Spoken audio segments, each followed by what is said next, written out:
జవాబుదారీ పాలనకు పారదర్శక విధానాలు తోడైనప్పుడే సంపూర్ణ ప్రజామోదం లభిస్తుందని జిల్లా తెలుగుదేశం పార్టీ అధ్యక్షులు ఏలూరు ఎమ్మెల్యే బడేటి చంటి అభిప్రాయపడ్డారు. ఆ దిశగా ప్రజాభిష్టాలు నెరవేర్చే లక్ష్యంతో జనరంజక పాలనకు కూటమి ప్రభుత్వం శ్రీకారం చుట్టిందని, తిరుగులేని రికార్డులతో దూసుకెళ్తోందని ఆయన స్పష్టం చేశారు. ఏలూరు 4, 5 డివిజన్ల పరిధిలో 35 లక్షల రూపాయల నిధులతో నిర్మిస్తున్న సీసీ రహదారుల నిర్మాణ పనులను ఏలూరు ఎమ్మెల్యే బడేటి చంటి మంగళవారం పరిశీలించారు. తొలుత ఆయనకు ఆత్మీయ స్వాగతం లభించింది. అనంతరం నిర్మాణ దశలో ఉన్న రోడ్డును, నిర్మాణం పూర్తయిన రోడ్డును పరిశీలించిన ఆయన అధికారులకు పలు సూచనలు చేశారు. ఇదే సమయంలో ఎన్నో ఏళ్ల కలను సాకారం చేసేందుకు కృషి చేసిన ఎమ్మెల్యే బడేటి చంటిని ప్రజలు తమ అభిమానపూర్వక కృతజ్ఞతలతో ముంచెత్తారు.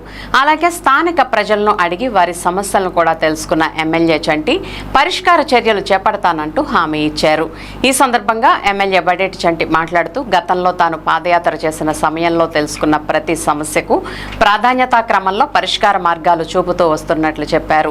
ఇదే క్రమంలో గత వైసీపీ అస్తవ్యస్త పాలన కారణంగా నియోజకవర్గంలో తిష్టవేసిన రహదారుల సమస్యలకు మోక్షం కల్పిస్తున్నామని ఆయన తెలిపారు. ఎన్ని ఆర్థిక సమస్యలు ఎదురైనా ఇచ్చిన హామీలు నెరవేర్చేందుకు మొక్కవోని దీక్షతో ముందుకెళ్తున్నట్లు ఆయన వెల్లడించారు. ప్రజల్ని తప్పుదోవ పట్టించేందుకు సిద్ధంగా ఉన్న కొందరు వైసీపీ నాయకుల తీరు పట్ల అప్రమత్తంగా ఉండాలని ఈ సందర్భంగా ఆయన ప్రజలకు పిలుపునిచ్చారు. అలాగే జూన్ నెలాఖరు నాటికి టిట్కో గృహాలను అర్హులైన లబ్ధిదారులకు కేటాయించనున్నట్లు ఆయన స్పష్టం చేశారు.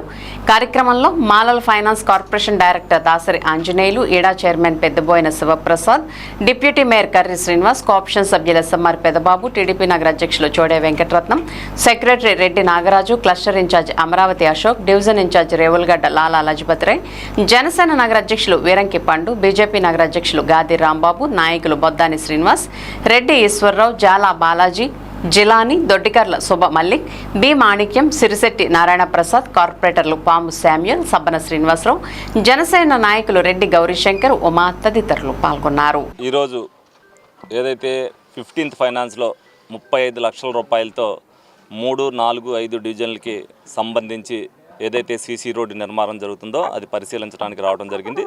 దీంతోపాటు ఇంకో 2 రోడ్లు ఏదైతే కంప్లీట్ అయినాయో అవి కూడా చూడటానికి వెళ్తాం. దీని తర్వాత అక్కడికి కూడా వెళ్తాం.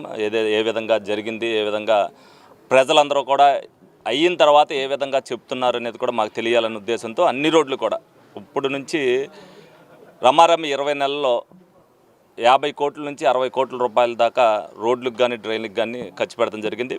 ఇంకా రమారమి 15 నుంచి 20 కోట్ల రూపాయల దాకా వర్క్స్ పెండింగ్లో ఉన్నాయి.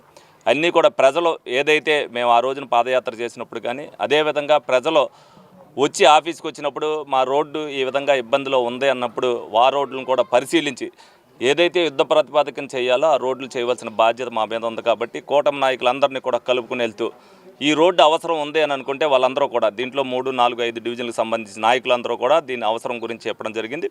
అదేవిధంగా ఇప్పుడు ఇక్కడికి వచ్చిన తర్వాత ఇంకొక 60 మీటర్ల రోడ్డు పెంచవలసిన అవసరం ఉందన్నారు. డెఫినెట్గా ఏదైతే ఇంజనీర్లు ఉన్నారో వాళ్ళని కూడా 60 మీటర్లు కూడా పెంచమని చెప్పడం జరిగింది. అలాగే ప్రజలు ఏదైతే గుడి దగ్గర ఈ రోడ్డు వల్ల కొద్దిగా పల్లం అయిపోయింది, ఇంకో 10 మీటర్ల రోడ్డు వేయవలసిందన్నారు. డెఫినెట్గా అది పరిశీలించాం. డెఫినెట్గా అక్కడ కూడా వేసి వాళ్ళకి అందించడం జరుగుద్ది.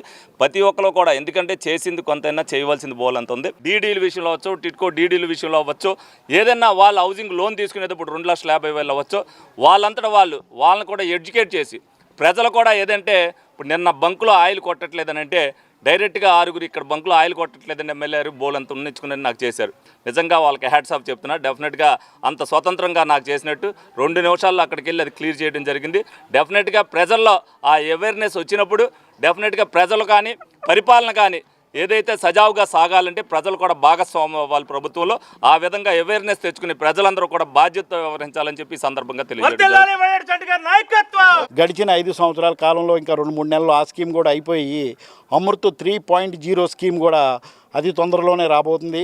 మరి తెలుగుదేశం ప్రభుత్వము మరి కేంద్ర ప్రభుత్వంతో విలీనమయ్యి అనేక రకమైనటువంటి గ్రాంట్లు పెద్ద ఎత్తున రాష్ట్రానికి తీసుకురావడం, అట్లాగే రాష్ట్రానికి వచ్చేటువంటి గ్రాంటుల్ని ఏలూరు శాసనసభ్యుల వారు మరి గవర్నమెంట్లోనూ అట్లాగే చంద్రబాబు నాయుడు గారితో మరి ఈఎన్సీ గారితో డిఎంఏ గారితో మాట్లాడి రాష్ట్రానికి వచ్చినటువంటి గ్రాంట్లలో ఏలూరు నగరపాలక సంస్థకి అభివృద్ధి చేసే దిశగా ఎక్కువ గ్రాంట్లు ఇవ్వాలని చెప్పేసి కోరడంతో అనేక రకమైనటువంటి గ్రాంట్లు ఏలూరు నగరానికి వస్తున్నాయి.